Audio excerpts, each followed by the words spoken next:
ಜೀವನದಲ್ಲಿ ಆಟ ಆಡುತ್ತಿರುವ ಕೇಂದ್ರ ಸರ್ಕಾರಕ್ಕೆ, ವಿದ್ಯಾರ್ಥಿಗಳ ಜೀವನದಲ್ಲಿ ಆಟ ಆಡುತ್ತಿರುವ ಕೇಂದ್ರ ಸರ್ಕಾರಕ್ಕೆ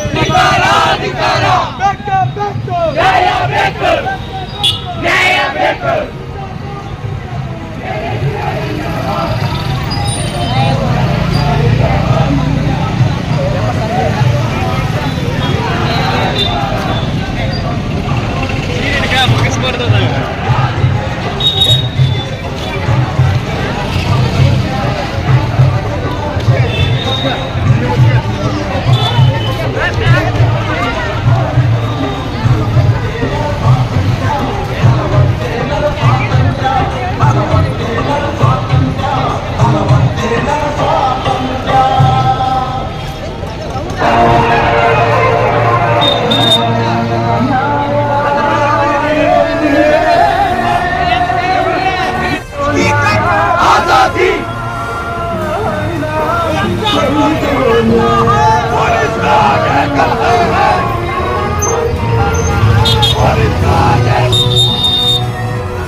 ವಿದ್ಯಾರ್ಥಿಗಳ ಜೀವನದಲ್ಲಿ ಚೆಲ್ಲಾಟವಾಡುತ್ತಿರುವ ಮಂಡ ಕೇಂದ್ರ ಸರ್ಕಾರಕ್ಕೆ ಇವತ್ತಿನ ದಿವಸ ಈ ಒಂದು ಪ್ರತಿಭಟನೆ ಹಮ್ಮಿಕೊಳ್ಳಲಿಕ್ಕೆ ಕಾರಣ ತಮ್ಮೆಲ್ಲರಿಗೂ ಈಗಾಗಲೇ ಗೊತ್ತಿದೆ. ಕಳೆದ ಒಂದು ತಿಂಗಳಿನಿಂದ ಜಂತರ್-ಮಂತರ್ನಲ್ಲಿ ಈ ದೇಶದ ಲಕ್ಷಾಂತರ ಯುವಕರು ತಮಗಾದಂತಹ ಅನ್ಯಾಯದ ಬಗ್ಗೆ, ಅದರಲ್ಲಿ ವಿಶೇಷವಾಗಿ ನೀಟ್ ಪೇಪರ್ ಎಕ್ಸಾಮ್ ಲೀಕ್ ಬಗ್ಗೆ ತಮ್ಮ ವಿರೋಧವನ್ನು ವ್ಯಕ್ತಪಡಿಸಿ ಕೇಂದ್ರ ಸರ್ಕಾರದ ಶಿಕ್ಷಣ ಸಚಿವರಾದ ಧರ್ಮೇಂದ್ರ ಪ್ರಧಾನ್ ಅವರ ರಾಜೀನಾಮೆಯನ್ನು ಕೇಳಿ ಕಳೆದ ಒಂದು ತಿಂಗಳಿನಿಂದ ಅಲ್ಲಿ ಸತ್ಯಾಗ್ರಹವನ್ನು ನಡೆಸ್ತಾ ಇದ್ದಾರೆ. ಅತ್ಯಂತ ಹಿರಿಯ ಹೋರಾಟಗಾರ ಸೋನಂ ವಾಂಗ್ಚುಕ್ ಅವರು ಕೂಡ ತಮ್ಮ ಉಪವಾಸ ಸತ್ಯಾಗ್ರಹವನ್ನು ಕೈಗೊಂಡಿದ್ದಾರೆ ಸತತ 25 ದಿನಗಳಾದ ಇವತ್ತಿನವರೆಗೆ. ಅದೇ ರೀತಿಯಲ್ಲಿ 2 ದಿನಗಳ ಹಿಂದೆ ನಮ್ಮ ರಾಷ್ಟ್ರೀಯ ನಾಯಕರಾದಂತಹ ಸನ್ಮಾನ್ಯ ಶ್ರೀ ರಾಹುಲ್ ಗಾಂಧಿ ಅವರ ನೇತೃತ್ವದಲ್ಲಿ ಶ್ರೀ ಮಲ್ಲಿಕಾರ್ಜುನ್ ಖರ್ಗೆ ಸಾಹೇಬರು, ಪ್ರಿಯಾಂಕಾ ಗಾಂಧಿ ಅವರು, ನಮ್ಮ ಮುಖ್ಯಮಂತ್ರಿಗಳಾದಂತಹ ಡಿ ಕೆ ಶಿವಕುಮಾರ್ ಅವರು, ನಮ್ಮ ಶಾಸಕರಾದಂತಹ ಸನ್ಮಾನ್ಯ ವಿಜಯ ಕಾಶಪ್ಪನ್ ಸಾಹೇಬರು ಕೂಡ ಆ ಒಂದು ದಿಲ್ಲಿಯ ಪ್ರತಿಭಟನೆಯಲ್ಲಿ ಪ್ರಧಾನಮಂತ್ರಿಗಳ ನಿವಾಸದ ಮುಂದೆ ಪ್ರತಿಭಟನೆ ಮಾಡಿರುತ್ತಾರೆ. ನಾವು ಇವತ್ತಿನ ದಿವಸ ಈ ಪ್ರತಿಭಟನೆ ಹಮ್ಮಿಕೊಂಡಿರುವ ಉದ್ದೇಶ, ನಮ್ಮ ಸರ್ವೋಚ್ಚ ನಾಯಕರಾದಂತಹ ರಾಹುಲ್ ಗಾಂಧಿ ಅವರು ವಿದ್ಯಾರ್ಥಿಗಳ ಭವಿಷ್ಯಕ್ಕಾಗಿ, ವಿದ್ಯಾರ್ಥಿಗಳೇ ಇನ್ನು ಮುಂದೆ ಈ ತರ ಪೇಪರ್ ಲೀಕ್ ಆದಾಗ ಆ ತ್ರಾಸನ್ನು ಪಡಿಬಾರ್ದನ್ನ, ಆ ಶೋಷಣೆಯನ್ನು ಪಡಿಬಾರ್ದನ್ನ ದಿಕ್ಕಿನಲ್ಲಿ ಈ ದೇಶದ ಶಿಕ್ಷಣ ವ್ಯವಸ್ಥೆಯಲ್ಲಿ ಅಮೂಲಾಗ್ರ ಬದಲಾವಣೆ ತರಲಿಕ್ಕೆ ಬೇಡಿಕೆಗಳನ್ನು ಇಟ್ಟಿರುತ್ತಾರೆ. ಅವರ ಬೇಡಿಕೆಗಳು ವಿಶೇಷವಾಗಿ ಪ್ರಥಮವಾಗಿ ಧರ್ಮೇಂದ್ರ ಪ್ರಧಾನ್ ಶಿಕ್ಷಣ ಸಚಿವರು ಕೇಂದ್ರ ಸರ್ಕಾರ ಇವರು ರಾಜೀನಾಮೆ ಕೊಡಬೇಕು. ಯಾಕಂತಂದ್ರೆ ಅವರ ಅಧಿಕಾರಾವಧಿಯಲ್ಲಿ 150 ಸಾರಿ ವಿವಿಧ ಎಕ್ಸಾಮ್ಗೆ ಪೇಪರ್ಗಳು ಲೀಕ್ ಆಗಿರುತ್ತವೆ. ಅದರಿಂದ ಸಾಕಷ್ಟು ವಿದ್ಯಾರ್ಥಿಗಳು ನೊಂದು ಆತ್ಮಹತ್ಯೆಗಳನ್ನು ಕೂಡ ಮಾಡಿಕೊಂಡಿರುತ್ತಾರೆ. ತಮ್ಮೆಲ್ಲರಿಗೂ ಗೊತ್ತಿದೆ. ನಮ್ಮ ರಾಹುಲ್ ಗಾಂಧಿ ಅವರ ಬೇಡಿಕೆ ಇದೆ, ಧರ್ಮೇಂದ್ರ ಪ್ರಧಾನ್ ಅವರು ರಾಜೀನಾಮೆ ಕೊಡಬೇಕು. ಆತ್ಮಹತ್ಯೆ ಮಾಡಿಕೊಂಡಂತ ಎಲ್ಲ ವಿದ್ಯಾರ್ಥಿಗಳಿಗೆ ಸೂಕ್ತವಾದ ಕಾಂಪನ್ಸೇಷನ್ ಕೊಡಬೇಕು. ಮೂರನೇದಾಗಿ ಈ ಒಂದು ಪರೀಕ್ಷಾ ಪದ್ಧತಿಯಲ್ಲಿ ಅಮೂಲಾಗ್ರ ಬದಲಾವಣೆ ತರಬೇಕು. ಮುಂದೆ ಈ ತರಹದ ಎಕ್ಸಾಮಿನೇಷನ್ ಪೇಪರ್ ಲೀಕ್ ಆಗಲಾರದಂಗೆ ನೋಡಿಕೊಳ್ಳಬೇಕು. ಮತ್ತು ಈ ನೀಟ್ ಹಗರಣದಲ್ಲಿ ಯಾರ್ಯಾರು ಭಾಗಿಯಾಗಿದ್ದಾರೆ ಅವರಿಗೆ ಉಗ್ರ ಮತ್ತು ಕಠಿಣ ಶಿಕ್ಷೆಯನ್ನು ಒದಗಿಸಬೇಕು. ಹೀಗೆ ಇಂಥವು ಹಲವಾರು 6 ಬೇಡಿಕೆಗಳನ್ನು ಇಟ್ಟು ಅವರು ಅಲ್ಲಿ ಕೇಂದ್ರದಲ್ಲಿ ಹೋರಾಟ ಮಾಡ್ತಾ ಇದ್ದಾರೆ. ಪಾರ್ಲಿಮೆಂಟ್ ಒಳಗಡೆ, ಪಾರ್ಲಿಮೆಂಟ್ ಹೊರಗಡೆ 2 ಕಡೆ ಅವರು ಹೋರಾಟ ಮಾಡ್ತಾ ಇದ್ದಾರೆ. ಅವರ ಹೋರಾಟಕ್ಕೆ ಬೆಂಬಲಾರ್ಥವಾಗಿ ನಾವು ಇವತ್ತು ಈ ಒಂದು ಪ್ರತಿಭಟನೆ ಹಮ್ಮಿಕೊಂಡಿದ್ದು. ಈ ಒಂದು ಪ್ರತಿಭಟನೆಯನ್ನು ನಮ್ಮ ಇಳಕಲ್ ತಾಲೂಕಿನ NSI ಘಟಕ ತನ್ನ ನೇತೃತ್ವದಲ್ಲಿ ಏರ್ಪಡಿಸಿದೆ. ಈ ಒಂದು ಪ್ರತಿಭಟನೆಗೆ ಸಾಥ್ ಕೊಟ್ಟಂತ ಎಲ್ಲಾ ಕಾಲೇಜಿನ ವಿದ್ಯಾರ್ಥಿಗಳಿಗೆ ಅವರ ಬೋಧಕ ಸಿಬ್ಬಂದಿಗಳಿಗೆ ಕಾಲೇಜುಗಳ ಚೇರ್ಮನ್ಗಳಿಗೆ ತಮ್ಮ ಸ್ವಸಹಾಯದಿಂದ ಸ್ವಯಂ ಪ್ರೇರಿತವಾಗಿ ಇದರಲ್ಲಿ ಭಾಗವಹಿಸಿಕೊಂಡಿದ್ದಕ್ಕೆ ತಮ್ಮೆಲ್ಲರಿಗೆ ಧನ್ಯವಾದಗಳನ್ನು ತಿಳಿಸುತ್ತಾ ಈಗ ಈ ಸಭೆಯನ್ನು ಉದ್ದೇಶಿಸಿ ಶ್ರೀ ಶರಣಪ್ಪ ಅಂದೇಳ್ ಅವರು 2 ಮಾತು ಮಾತಾಡ್ತಾರೆ. ಅವರು ಮಾತಾಡಿದ ಮೇಲೆ ಮುಖಂಡರು ನಾವು ಸೈಡಿಗೆ ಸರಿತೀವಿ. ನೀವು 5 ನಿಮಿಷದಲ್ಲಿ ಕಾರ್ಯಕ್ರಮವನ್ನು ಮುಕ್ತಾಯ ಮಾಡಬೇಕು. ಇಲ್ಲಿ ಸೇರಿದಂತ ವಿದ್ಯಾರ್ಥಿ ಮಿತ್ರರಿಗೆ ಈಗಾಗಲೇ ನಮ್ಮ ಇಳಕಲ್ ಬ್ಲಾಕ್ ಕಾಂಗ್ರೆಸ್ ಅಧ್ಯಕ್ಷರಾದಂತ ಅಬ್ದುಲ್ ರಜಾಕ್ ತಡ್ಗಾರ್ ಅವರು ಈ ಹೋರಾಟದ ಬಗ್ಗೆ ಮತ್ತು ಮಾನ್ಯ ಶ್ರೀ ರಾಹುಲ್ ಗಾಂಧಿ ಅವರು ಮತ್ತು ಇನ್ನಿತರ ನಾಯಕರು ನಮ್ಮ ಹೈಕಮಾಂಡ್ ಅವರು ಇಟ್ಟಂತ ಬೇಡಿಕೆಗಳ ಬಗ್ಗೆ ಸಾಕಷ್ಟು ಹೇಳಿದ್ದಾರೆ. ಸಾಕಷ್ಟು ಚರ್ಚೆ ಇದೆ. ಸೋಷಿಯಲ್ ಮೀಡಿಯಾ ಮತ್ತು ಪ್ರಿಂಟ್ ಮೀಡಿಯಾದಲ್ಲಿ ಸಾಕಷ್ಟು ನೋಡ್ತಾ ಇದ್ವಿ. ಈಗ ಮುಖ್ಯವಾಗಿ ಹೇಳೋದೇನೆಂದ್ರೆ ಈಗಿನ ದಿವಸ ಈಗ 2 ದಿವಸ ಸುಮಾರು 20ನೇ ತಾರೀಕು ಇವತ್ತಿನ ನಾವೊಂದಿಷ್ಟು ಬೇರೆ ವಿಷಯಗಳನ್ನ ನಮ್ಮ ಅಧ್ಯಕ್ಷರು ಹೇಳಿದ್ರು 2 ನಿಮಿಷದಲ್ಲೇ ಹೇಳ್ರಿ ಅಂತ. ಆದ್ರೆ 2 ನಿಮಿಷದಲ್ಲಿ ಮುಗಿದಿಲ್ಲ. ಸ್ವಲ್ಪ ಒಂದಿಷ್ಟು ವಿಚಾರಗಳನ್ನ, ಯಾಕಂದ್ರೆ ಇಲ್ಲಿ ಮುಂದಿನ ದೇಶದ ಭವ್ಯ ಭಾರತದ ನಿರ್ಮಿಸ್ತಕ್ಕಂಥ ಜನತೆ ಎಲ್ಲಾ ವಿದ್ಯಾರ್ಥಿ ಬಂಧುಗಳಿಗೆ ಸೇರಿದ್ದೀರಿ. ಅದಕ್ಕೆ ನಿಮ್ಗೆ ಗೊತ್ತಿಲ್ಲ, ಬಹಳಷ್ಟು ಜನರಿಗೆ ಗೊತ್ತಿರಬಹುದು. ಆದರೂ ಸಹಿತ ಕೆಲವೊಂದು ವಿಷಯಗಳನ್ನ ಹಂಚಿಕೊಳ್ತಾ ಇದ್ದೇನೆ. ಇವತ್ತು ಬಹಳ ಮಂದಿ ನೋಡಿರ್ಬೋದು, ನಮ್ಮ ವರಿಷ್ಠ ನಾಯಕಿ ಶ್ರೀಮತಿ ಸೋನಿಯಾ ಗಾಂಧಿ ಅವರು ಒಂದು ಲೇಖನ ಬರೆದಾರೆ ಹಿಂದೂ ಪತ್ರಿಕೆಯಲ್ಲಿ. ಅದು ಎದರ ಬಗ್ಗೆ? ನೀಟು ಮತ್ತು ಅಲ್ಲಿ ನಡೆದಂತ ವಿದ್ಯಾರ್ಥಿಗಳ ಮೇಲೆ ನಡೆದಂತ ದೌರ್ಜನ್ಯದ ಬಗ್ಗೆ. ತದನಂತರ ಯೋಗೇಂದ್ರ ಯಾದವ್ ಅನ್ನೋರೊಬ್ರು ಹೋರಾಟಗಾರರು, ರೈತಪರ ಚಿಂತಕರು, ದೇಶದ ಬಗ್ಗೆ ಕಳಕಳಿಯುಳ್ಳವರು, ವಿದ್ಯಾರ್ಥಿಗಳ ಬಗ್ಗೆ ಹೋರಾಟದ ಬಗ್ಗೆ ಅವರು ಸಾಕಷ್ಟು ಗಣಕಂಪ ತೋರಿಸಿದಂತ ವ್ಯಕ್ತಿಗಳು ಅವರು ಒಂದು ಬರೆದಿದ್ದಾರೆ. ಅದಕ್ಕಿಂತ ಹೆಚ್ಚಾಗಿ NTA ಅಂದ್ರೆ ನ್ಯಾಷನಲ್ ಟೆಸ್ಟಿಂಗ್ ಏಜೆನ್ಸಿ ಏನಿದ್ರದ್ದು ರೂವಾರಿ ಇದೆ, ನೀಟ್ ಎಕ್ಸಾಮ್ ನಡೆಸ್ತಕ್ಕಂಥ ರೂವಾರಿ ಬಂದಂತ ಸಂಸ್ಥೆಯ ಬಗ್ಗೆ CPIನ ಒಬ್ರು ಸುಧಾದಾಸನವರು ಒಬ್ರು ಎಂಟುಗಳ ಒಂದು ಪ್ರಶ್ನೆ ಕೇಳತ್ತಾರೆ. ನಿನ್ನೆ ರಾಜ್ಯಸಭೆಯಲ್ಲಿ ನಡೆದಂತ ವಿಷಯ ಇದು. ಅವ್ರ ವಿಷಯಕ್ಕ ಎಜುಕೇಶನ್ ಮಿನಿಸ್ಟರ್ ಪ್ರಧಾನರವಲ್ಲ, ಧರ್ಮೇಂದ್ರ ಪ್ರಧಾನರು ಅಲ್ಲ, ಅವ್ರು ಇನ್ನೊಬ್ರು ಸ್ಟೇಟ್ ಮಿನಿಸ್ಟರ್ ಅಂತ ಇರ್ತಾರೆ. ಅವರು ಲಿಖಿತ ಉತ್ತರ ಕೊಟ್ಟರು. ಲಿಖಿತ ಉತ್ತರ ಏನಂತ? ನ್ಯಾಷನಲ್ ಟೆಸ್ಟಿಂಗ್ ಏಜೆನ್ಸಿ ಪ್ರಾರಂಭವಾದದ್ದು 2018ರಲ್ಲಿ. ಸೋನಿಯಾ ಗಾಂಧಿ ಅವರು ಸಹಿತ ಅದನ್ನ ಹೇಳಿದ್ದಾರೆ. ಏನು ಸೋನಿಯಾ ಗಾಂಧಿ ಅವರು 1-2 ನಿಮಿಷ ಹಿಂದಕ್ಕೆ ಬೆಳಕು ಹಾಕೋಣ. ಈ ಮುಂಚಿತವಾಗಿ NEP ನ್ಯಾಷನಲ್ ಎಂಟ್ರೆನ್ಸ್ ಏನು ನ್ಯೂ ಎಜುಕೇಶನ್ ಪಾಲಿಸಿ ಅಂತ ಏನು ಬಂತಲ್ಲ 2020ರಲ್ಲಿ, ಅದಕ್ಕಿಂತಲೂ ಮುಂಚೆ ಪ್ರತಿಯೊಂದು ರಾಜ್ಯದಲ್ಲಿ ತಮ್ಮದೇ ಆದ ಸ್ಪರ್ಧಾತ್ಮಕ ಪರೀಕ್ಷೆಗಳಿಗೆ ತಮ್ಮದೇ ಆದ ಒಂದು ಮೆಥಡ್ ಇದ್ದು ಆಯ್ಕೆ ಮಾಡಲಿಕ್ಕೆ ಅಥವಾ ಸಿಲೆಕ್ಷನ್ ಮಾಡಲಿಕ್ಕೆ, ಟೆಸ್ಟ್ಗಳನ್ನು ಕಂಡಕ್ಟ್ ಮಾಡಲಿಕ್ಕೆ. ಆದ್ರೆ 2020 ತದನಂತರ 2018 ಹುಟ್ಟಿಕೊಂಡಿದ್ದಾನೆ NTA ನ್ಯಾಷನಲ್ ಟೆಸ್ಟಿಂಗ್ ಏಜೆನ್ಸಿ ಏನೈತೆ, ಇದು ಒಂದು ಅಟಾನಮಸ್ ಬಾಡಿ ಅಂತ ಮಾಡ್ಕೊಂಡಾರ. ಅವ್ರು ಹೇಳಿದಾಗ ಶ್ರೀಮತಿ ಸೋನಿಯಾ ಗಾಂಧಿ ಅವ್ರು ಏನ್ ಹೇಳ್ತಾರ ಅದನ್ನ ಎಲ್ಲಿ ಪಾರ್ಲಿಮೆಂಟ್ ಅಲ್ಲಿ ಡಿಸ್ಕಸ್ ಮಾಡಿಲ್ಲ. ಇನ್ನೊಂದು ನಿಮ್ಗೆ ಎಲ್ಲರಿಗೂ ಗೊತ್ತಿರ್ಬೋದು, ಆದ್ರೂ ನಾನು ಹೇಳ್ತೀನಿ ಏನಂದ್ರ, ಯಾವುದೇ ಕಾಯ್ದೆ ಕಾನೂನು ರಚನೆ ಆಗ್ಬೇಕಾದ್ರ ಮೊದಲು ಒಂದು ಪಾರ್ಲಿಮೆಂಟರಿ ಕಮಿಟಿ ಅಂತ ರಚನೆ ಮಾಡ್ತಾರ. ಅದರಲ್ಲಿ ಲೋಕಸಭೆ ರಾಜ್ಯಸಭಾ ಮೆಂಬರ್ಸ್ ಎಲ್ಲಾ ಪಕ್ಷದವರು, ಎಲ್ಲಾ ವರ್ಗದವರು, ಎಲ್ಲಾ ಬುದ್ಧಿಜೀವಿಗಳು ಅದರಲ್ಲಿ ಭಾಗವಹಿಸಿರ್ತಾರೆ. ಅಲ್ಲಿ ಡಿಸ್ಕಸ್ ಮಾಡಿದ್ದ 2 ಸದನದಲ್ಲಿ ಮಂಡಿಸಿ ಆಮೇಲೆ ಕಾಯ್ದೆ ಆಗುತ್ತಾ ಅದು ಆಗಿ ಹೊರಗೆ ಬರುತ್ತೆ. ಆದ್ರ ವರಿಷ್ಠ ನಾಯಕ ಹೇಳಿದಾಗ ಇವು ಯಾವ ಪಾರ್ಲಿಮೆಂಟ್ ಬಂದಿಲ್ಲ, NEP ಬಂದಿಲ್ಲ, ಈ NTA ಏಜೆನ್ಸಿ ನೇಮ್ಸಲ್ಲಿ ಇದು ಬಂದಿಲ್ಲ. ಇದ್ರ ಅರ್ಥ ಏನು? ಇವೆಲ್ಲ ಹಿಡನ್ ಅಜೆಂಡಾ. ಅದು ಹೋಗ್ಲಿ, ಇದಂತೂ ಒಂದು ಅಂದ್ರೆ ಪೀಠಿಕೆ ಇದ್ದಂಗೆ. ಮುಂದೆ NTA ಏನಾಯ್ತು? NTAದಲ್ಲಿ 39 ಸದಸ್ಯರಿರ್ತಕ್ಕಂಥ ಒಂದು ಬಾಡಿ ಇದೆ. ಅವರು ಶಿಕ್ಷಣ ಮಂತ್ರಿ ಅವ್ರು ಹೇಳಿದಾಗ ಹೇಳ್ತೀನಿ, ಇಲ್ಲಿ ನಂದು ಹುಟ್ಟಿಸ್ಬಿಟ್ಟು ಹೇಳತಕ್ಕಂಥದ್ದಲ್ಲ. 39 ಮಂದಿಗ ಕೇವಲ 24 ಮಂದಿ ಕೆಲಸ ಮಾಡ್ತಾ ಇದ್ದಾರೆ. 24 ಮಂದಿಗೆ ಅವರು ಯಾರು?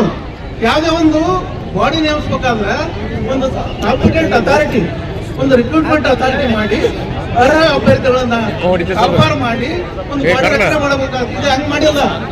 ಇರ್ತಕ್ಕಂಥ NTAದಲ್ಲಿ ಇರ್ತಕ್ಕಂಥ ಎಲ್ಲರೂ ಡೆಪ್ಯುಟೇಷನ್ ಅಲ್ಲ. ದಯವಿಟ್ಟು ಗಮನಿಸಲಿ, ಇದು ಬಹಳ ಅವಶ್ಯವಾದಂತ ಒಂದು ಮಾಹಿತಿ. ಇದು ಯಾರಿಗೆ ಬೇಕೋ ಬೇಡ ಗೊತ್ತಿಲ್ಲ, ನಾನಂತೂ 1-2 ನಿಮಿಷ ಹೇಳೋಣ ಇದನ್ನ. ಯಾಕಂದ್ರ ಯಾಕೆ ಹೇಳ್ತೀನಿ ಅಂದ್ರೆ ಏನ್ ನಡೆದೈತೆ ಅನ್ನೋದು ಗೊತ್ತಾಗಬೇಕಲ್ಲ ನಿಮ್ಗೆ ಎಲ್ಲರಿಗೂ. ದೇಶದ ಭವಿಷ್ಯದ ಬಗ್ಗೆ ಚಿಂತನೆ ಮಾಡ್ಬೇಕು ಎಲ್ಲರೂ. ಸುಮ್ಮನೆ ಇಲ್ಲಿ ಬಂದು ಭಾಗವಹಿಸಿ ಇದು ಘೋಷಣೆಗೆ ಹೋಗೋದಲ್ಲ. ಅದಕ್ಕೆ ಹೇಳೋದು 24 ಮಂದಿ ಅದಾರ. ಅವರಿಂದ ಅವರೆಲ್ಲರೂ ಡೆಪ್ಯುಟೇಷನ್ ಮೇಲೆ ಬಂದವರು ಬೇರೆ ಬೇರೆ ತಮಗೆ ಬೇಕಾದಂತವ್ರು ಆರಿಸಿಕೊಂಡಾರ. ಈ ಇದಕ್ಕಿಂತ ಮುಂಚೆ ಏನು ಮಾಡಿದ್ರು, ಈ ಸಿಸ್ಟಮ್ ಎಜುಕೇಶನ್ ಸಿಸ್ಟಮ್ ಅನ್ನ ಕೇಂದ್ರೀಕರಣ ಮಾಡಿದ್ರು, ವ್ಯಾಪಾರೀಕರಣ ಮಾಡಿದ್ರು, ರಾಜಕೀಯಗೊಳಿಸಿದ್ರು. ಅದರಲ್ಲಿ ತಮಗೆ ಬೇಕಾದಂತ ಎಲ್ಲಾ ತಮಗೆ ಬೇಕಾದಂತ ಅದರಲ್ಲಿ ಅರ್ಹತೆ ಇಲ್ದವ್ರನ್ನ ತುಂಬಿಕೊಂಡು 24 ಮಂದಿ ನೇಮಿಸಿದ್ರು. ತದನಂತರ 73 ಮಂದಿ ಮತ್ತೆ ತಗೊಂಡ್ರು. ಅವ್ರು ಯಾರು ಔಟ್ಸೋರ್ಸ್, ಅವರು ಸಹಿತ ಡೆಪ್ಯುಟೇಷನ್ ಮೇಲೆ ಬಂದವರು. ಇದು ಆದ ನಂತರ 124 ಮಂದಿನ ಔಟ್ಸೋರ್ಸ್ ಅಂದ್ರೆ ಸುಮ್ಮನೆ ನಾವು ತಗೊಂತೀವಲ್ಲ ಇಲ್ಲಿ ಯಾವುದೇ ಕೆಲಸ ಆ ಟೈಪ್ ಯಾವ್ದಿದ್ರು ನ್ಯಾಷನಲ್ ಟೆಸ್ಟಿಂಗ್ ಏಜೆನ್ಸಿ ಅಂದ್ರ ಯೂನಿವರ್ಸಿಟಿ ಪ್ರೊಫೆಸರ್ ರೆಕ್ರೂಟ್ ಮಾಡೋದು, ಇಂಜಿನಿಯರ್ಸ್ ರೆಕ್ರೂಟ್ ಮಾಡೋದು, ಆಮೇಲೆ ಡಾಕ್ಟರ್ಸ್ ಗಳನ್ನ ಆಯ್ಕೆ ಮಾಡತಕ್ಕಂಥ ದೊಡ್ಡ ಸಂಸ್ಥೆಯಲ್ಲಿ ಇಂಥ ವ್ಯವಹಾರಗಳು ನಡೆದವನ್ನ ಮುಂದೆ ಹೇಳಕ್ ನಾನು ಇಚ್ಛೆ ಪಡ್ತೇನೆ ಅಷ್ಟೇ. ಅದಕ್ಕೆ ಇನ್ನೂ ಬಹಳಷ್ಟಿದೆ. ನಮ್ಮ ಹಿರಿಯರೆಲ್ಲರೂ ಸಾಕು ಕಡಿಮೆ ಮಾಡೋದು ತಿಳಿಯೋದಕ್ಕೆ ಹೇಳ್ತೀವಿ. ಇದ್ರ ಅರ್ಥ ಇಷ್ಟ, ಇವೆಲ್ಲರೂ ಖಾಸಗೀಕರಣ ಮಾಡಿ ಇಡೀ ಎಜುಕೇಶನ್ ಸಿಸ್ಟಮ್ ಈ ಶಿಕ್ಷಣ ವ್ಯವಸ್ಥೆನ ಪ್ರಶ್ನೆ ಮಾಡಿ ಈ ದೇಶ ಹಾಳು ಮಾಡ್ಲಿಕ್ಕೆ ಕೊಟ್ಟಂತ ನರೇಂದ್ರ ಮೋದಿ ಅವರು ಈಗಾಗಲೇ ನೀವು ಘೋಷಣೆ ಕೊಡ್ತಾ ಇದ್ರಲ್ಲ, ಅವ್ರು ಯಾವಾಗ ತಮ್ಮ ಕುರ್ಚಿಗೆ ಧಕ್ಕೆ ಬರುತ್ತಾ ಜಬ್ ಜಬ್ ಮೋದಿ ಡರ್ತಾ ಹೈ ಹಿಂದೂ ಮುಸ್ಲಿಂ ಕರ್ತಾ ಹೈ ಅಂತ ಇದ್ರ ಯೋಗೇಂದ್ರ ಯಾದವ್ ಹೇಳಿದ ಮಾತು, ಅದನ್ನ ಯಾರೋ ಹೇಳಿದ್ರೆ ಆ ಮಾತು ಬೇರೆ. ಅಂದ್ರ ಈಗ ಅವ್ರು ಇದಕ್ಕೆ ಬಂದಿದೆ, ಅವ್ರದ್ದು ಅಂತ್ಯಕ್ಕೆ ಬಂದಿದೆ. ಅದಕ್ಕೆ ಎಲ್ಲರೂ ಇವತ್ತು ದಿವಸ ಸೇರಿದ್ದ ಎಲ್ಲ ನಮ್ಮ NSY ನಮ್ಮ ಮುಖಂಡರಿಗೂ ಮತ್ತು ತಮ್ಮೆಲ್ಲರಿಗೂ ನಾನು ಧನ್ಯವಾದಗಳನ್ನ ಅರ್ಪಿಸಿ ನಮ್ಮ ಬ್ಲಾಕ್ ಕಾಂಗ್ರೆಸ್ ಅಧ್ಯಕ್ಷರಿಗೂ ಧನ್ಯವಾದಗಳು ಅರ್ಪಿಸಿ ನನ್ನ 2 ಮಾತು ಬರೀ ಪೊಲೀಸ್ ಅಷ್ಟೇ ಅಲ್ಲಿ ಜಂತರ್ ಮಂತರ್ನಲ್ಲಿ ನಮ್ಮ ವಿದ್ಯಾರ್ಥಿಗಳ ಮೇಲೆ ಹಲ್ಲೆ ಮಾಡಿಲ್ಲ. ಅದರಲ್ಲಿ ಬಿಜೆಪಿಗಳ ಕಳಿಸಿದಂತ ಗುಂಡಾಗಳು ಸಹಿತ ವಿದ್ಯಾರ್ಥಿಗಳ ಮೇಲೆ ಬಲವನ್ನು ಪ್ರದರ್ಶನ ಮಾಡಿದ್ದಾರೆ. ನೀವೇನಾದ್ರೂ ಬಿಜೆಪಿಯವರು ವಿದ್ಯಾರ್ಥಿಗಳ ಮೇಲೆ ಹಲ್ಲೆ ಮಾಡಿದ್ದಲ್ಲೇ ಆದ್ರೆ ಒಬ್ಬ ಕಾಂಗ್ರೆಸ್ ಕಾರ್ಯಕರ್ತರನ್ನ ಶವಗಳ ಮೇಲೆ ನೀವು ಅದನ್ನು ಹೋಗಬೇಕಾಗತ್ತೆ ಅಂತೇಳಿ ನಾವು ಈ ಮೂಲಕ ನಮ್ಮ ಕಾಂಗ್ರೆಸ್ ಪಕ್ಷದ ವತಿಯಿಂದ NSY ಹಾಗೂ ಈ ದೇಶದ ಎಲ್ಲ ನಮ್ಮ ವಿದ್ಯಾರ್ಥಿಗಳಿಗೆ ನಾವು ನಮ್ಮ ಬೆಂಬಲವನ್ನು ಸೂಚಿಸುತ್ತೇವೆ. ಹಾಗೂ ನಮ್ಮ ನಾಯಕರಾದಂತ ಸನ್ಮಾನ್ಯ ಶ್ರೀ ರಾಹುಲ್ ಗಾಂಧಿ ಅವರನ್ನು ಕೂಡ ಯಾವ ತರ ಒಂದು ಸಾಮಾನ್ಯಕ್ಕಿಂತ ಸಾಮಾನ್ಯ ಜನರನ್ನ ಯಾರೋ ಒಬ್ಬರು ಅಪರಾಧಿನ ಹೆಂಗ ತಗೊಂಡು ಹೋಗ್ತಾರ ಆ ರೀತಿ ಪೊಲೀಸರು ಅರೆಸ್ಟ್ ಮಾಡಿ ತಗೊಂಡೋಗಿದ್ದಾರೆ. ಇದನ್ನ ಎಲ್ಲನೂ ಜನ ನಿಮಗೆ ಉತ್ತರ ಕೊಡ್ತಾರೆ. ಬರುವಂತ 29ರ ಚುನಾವಣೆಯಲ್ಲಿ ನಿಮ್ಮನ್ನ ಏನ್ ಮಾಡ್ಬೇಕಂತ ಹೇಳಿ ಈ ದೇಶದ ಜನ ತೀರ್ಮಾನ ಮಾಡ್ತಾರೆ ಅಂತ ಹೇಳಿ ನಾ ಈ ಒಂದು 2 ಮಾತು ಆಡಕ್ಕೆ ಅವಕಾಶ ನೀಡಿ ಅಂತ ನಮ್ಮ NSY ಘಟಕಕ್ಕೆ ಧನ್ಯವಾದ ಹೇಳಿ ನಾನು 2 ಮಾತನ್ನು ಮುಗಿಸಿದೆ. ಜೈ ಹಿಂದ್, ಜೈ ಕರ್ನಾಟಕ. ಈ ಪರೀಕ್ಷಾ ಪ್ರಶ್ನೆ ಪತ್ರಿಕೆಯಲ್ಲಿ 20 ಲಕ್ಷ ವಿದ್ಯಾರ್ಥಿಗಳ ಭವಿಷ್ಯವನ್ನು ಹಾಳು ಮಾಡಿರ್ತಕ್ಕಂಥದ್ದು ಆ ಒಂದು ನೀಟ್ ಪರೀಕ್ಷೆ ಪತ್ರಿಕೆಯ ಸೋರಿಕೆಯ ವಿರುದ್ಧ ದೆಹಲಿಯಲ್ಲಿ ವಿದ್ಯಾರ್ಥಿಗಳು ತಮ್ಮ ಅಸ್ತಿತ್ವಕ್ಕಾಗಿ, ತಮ್ಮ ಹಕ್ಕಿಗಾಗಿ, ತಮ್ಮ ಒಳಿತಿಗಾಗಿ ಹೋರಾಟ ಮಾಡಿದರು, ಧರಣಿ ಕುಂತರು. ಆ ಸಂದರ್ಭದಲ್ಲಿ ನಮ್ಮ ದೇಶದ ಕೇಂದ್ರ ಸರ್ಕಾರದ ಹೋಮ್ ಮಿನಿಸ್ಟರ್ ಆಗಿರ್ತಕ್ಕಂಥ ದುಷ್ಟ ಹೋಮ್ ಮಿನಿಸ್ಟರ್ ಆಗಿರ್ತಕ್ಕಂಥ ಅಮಿತ್ ಶಾಜಿ ಅವರು ಮತ್ತು ಶಿಕ್ಷಣ ಸಚಿವರಾಗಿರ್ತಕ್ಕಂಥ ಧರ್ಮೇಂದ್ರ ಪ್ರಧಾನ್ ಅವರು ಆ ವಿದ್ಯಾರ್ಥಿಗಳ ಮೇಲೆ ಏನು ಕೇಂದ್ರದ ಸಶಸ್ತ್ರ ಪಡೆ ಮತ್ತು ಪೊಲೀಸರನ್ನು ಉಪಯೋಗ ಮಾಡಿಕೊಂಡು ಅಲ್ಲಿರ್ತಕ್ಕಂಥ ನಮ್ಮ ದೇಶದ ವಿದ್ಯಾರ್ಥಿಗಳ ಮೇಲೆ ಹಲ್ಲೆಯನ್ನು ನಡೆಸಿ ಮನಬಂದಂತೆ ಅವರನ್ನ ದಂಡಿಸಿದ್ದಾರೆ. ಇದು ಇಡೀ ನಮ್ಮ ದೇಶ ಅಷ್ಟೇ ಅಲ್ಲ, ಇಡೀ ಜಗತ್ತೇ ಖಂಡಿಸುವಂತ ಒಂದು ದುಷ್ಟ ಕ್ರೂರ್ಯ ಇದು.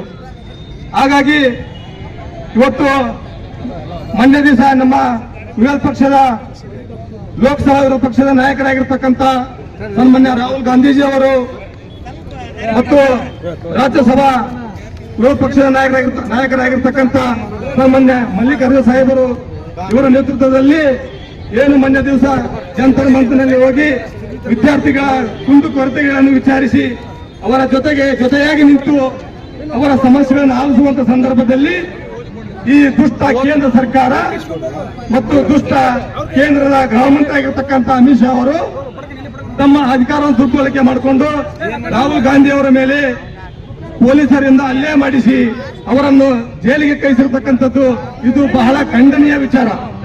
ಯಾಕಂದ್ರೆ ಇವತ್ತು ವಿದ್ಯಾರ್ಥಿಗಳ ಮೇಲೆ ಹಲ್ಲೆ ಆಗಿರುವುದು ವಿದ್ಯಾರ್ಥಿಗಳು ಈ ದೇಶದ ಶಕ್ತಿ, ಈ ದೇಶದ ಭವಿಷ್ಯದ ನಮ್ಮ ದೇಶವನ್ನು ಕಟ್ಟುವಂತ ನಾಯಕರು ಅಂತ ಹೇಳಿ ಏನು ನಾವೆಲ್ಲರೂ ಹೇಳ್ತೀವಿ. ಆದರೆ ಇವತ್ತಿನ ಕೇಂದ್ರ ಸರ್ಕಾರ ಮತ್ತು ಕೇಂದ್ರ ಸರ್ಕಾರ ನಮ್ಮ ಪ್ರಧಾನಮಂತ್ರಿ ಆಗಿರ್ತಕ್ಕಂಥ ನರೇಂದ್ರ ಮೋದಿ ಅವರು ವಿದ್ಯಾರ್ಥಿಗಳ ಸಮಸ್ಯೆಯನ್ನು ಆಲಿಸಲಿಕ್ಕೆ ಮುಂದಾಗಲಿಲ್ಲ. ಅವರು ಮಾತನಾಡಿ ಅವರ ಸಮಸ್ಯೆಗಳನ್ನು ಆಲಿಸಬೇಕಾಗಿತ್ತು, ಅವರ ಕುಂದು ಕೊರತೆಗಳನ್ನು ಕೇಳಬೇಕಾಗಿತ್ತು. ಆದರೆ ನರೇಂದ್ರ ಮೋದಿ ಅವರು ಮತ್ತು ದುಷ್ಟ ಕೇಂದ್ರದ ಗೃಹ ಮಂತ್ರಿ ಆಗಿರ್ತಕ್ಕಂಥ ಅಮಿತ್ ಶಾ ಅವರು ಮಾತನಾಡದೆ ತಮ್ಮ ಅಧಿಕಾರ ದುರ್ಬಳಕೆ ಮಾಡಿಕೊಂಡು ಇವತ್ತು ನಮ್ಮ ದೇಶದ ವಿದ್ಯಾರ್ಥಿಗಳನ್ನ ಅಲ್ಲೇ ಮಾಡಿರ್ತಕ್ಕಂಥದ್ದು ಬಹಳ ನೋವುಂಟು ಮಾಡಿದೆ ನಮ್ಮೆಲ್ಲರಿಗೂ. ಈ ನಮ್ಮ ಭಾರತ ದೇಶದ ಪ್ರತಿಯೊಬ್ಬರ ಪ್ರಜೆಯ ಧ್ವನಿಯಾಗಿ ಇವತ್ತು ಪಾರ್ಲಿಮೆಂಟ್ನಲ್ಲಿ ದೆಹಲಿಯಲ್ಲಿ ಇವತ್ತು ರಾಹುಲ್ ಗಾಂಧೀಜಿ ಅವರು, ಮಲ್ಲಿಕಾರ್ಜುನ ಖರ್ಗೆ ಅವರು ಧ್ವನಿ ಎತ್ತಿದ್ದಾರೆ. ಅವರ ಧ್ವನಿಗೆ ನಾವೆಲ್ಲರೂ ಧ್ವನಿ ಬಿಡಬೇಕಾಗೈತಿ ಇವತ್ತು. ಯಾಕಂದ್ರ ಈ ಒಂದು ಹೋರಾಟ ಮಾಡದಿದ್ರಂದ್ರ ಈ ದೇಶ ಮುಂದೊಂದು ದಿನ ಈ ದೇಶದಲ್ಲಿ ಮತ್ತೆ ನಮ್ಮ ಹಕ್ಕಿಗಾಗಿ, ಸ್ವಾತಂತ್ರ್ಯಕ್ಕಾಗಿ ನಾವು ಚಳವಳಿ ಮಾಡಬೇಕಂತ ಒಂದು ಕಾಲ ಬರಲಿಕ್ಕೆ ಅವಕಾಶ ಇದೆ. ಯಾಕಂದ್ರೆ ಅಂತ ಒಂದು ಇವತ್ತು ಅಧಿಕಾರ ಇವತ್ತು ಕೇಂದ್ರ ಸರ್ಕಾರ ಮಾಡ್ತಾ ಇದೆ. ವಿದ್ಯಾರ್ಥಿಗಳೇ, ನೀವೆಲ್ಲರೂ ಎಚ್ಚೆತ್ತುಕೊಳ್ಳಬೇಕು. ಯುವಕರೇ, ನೀವೆಲ್ಲರೂ ಎಚ್ಚೆತ್ತುಕೊಳ್ಳಬೇಕು. ಇಂಥ ಪ್ರಧಾನಮಂತ್ರಿ ನಮಗೆ ಬೇಕಾ? ಇಂಥ ಸರ್ಕಾರ ನಮಗೆ ಬೇಕಾ? ಇಂಥ ನಮಗ ಕೇಂದ್ರದ ವರಿಷ್ಠ ಕೆಟ್ಟ ಗೃಹ ಮಂತ್ರಿಗಳು ಬೇಕಾ? ಇಂಥ ಶಿಕ್ಷಣ ಸಚಿವರು ಧರ್ಮೇಂದ್ರ ಪ್ರಧಾನ್ ಅವರು ಬೇಕಾ? ನಮಗೆ ಏನ್ ಬೇಕು? ಧರ್ಮೇಂದ್ರ ಪ್ರಧಾನ್ ಅವರ ರಾಜೀನಾಮೆ ಬೇಕು. ಬೇಕೇ ಬೇಕು, ಬೇಕೇ ಬೇಕು.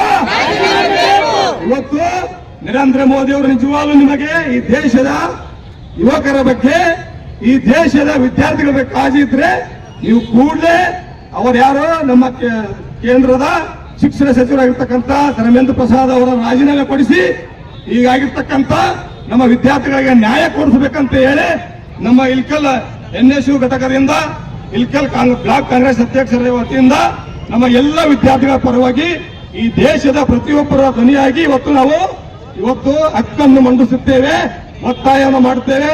ನೀವು ನಿಮ್ಮ ಶಿಕ್ಷಣ ಮಂತ್ರಿಗಳ ರಾಜೀನಾಮೆ ಕೊಡಲೇಬೇಕು.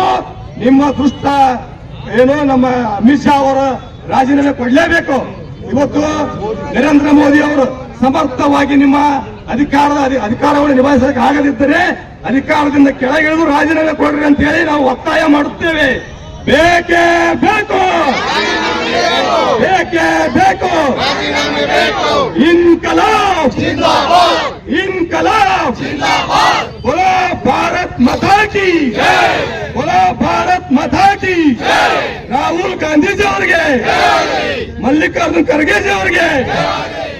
India, Rashtrapati Bhavan, New Delhi. Respected Madam, the incidents in which students and NEET protesters were attacked and lathi charged at Jantar Mantar, New Delhi. This is shocking to the Indian peoples for legal attack on peaceful protest. Student and social protesters as well attacked on leader of opposition party Sri Rahul Gandhi and Congress parliament members.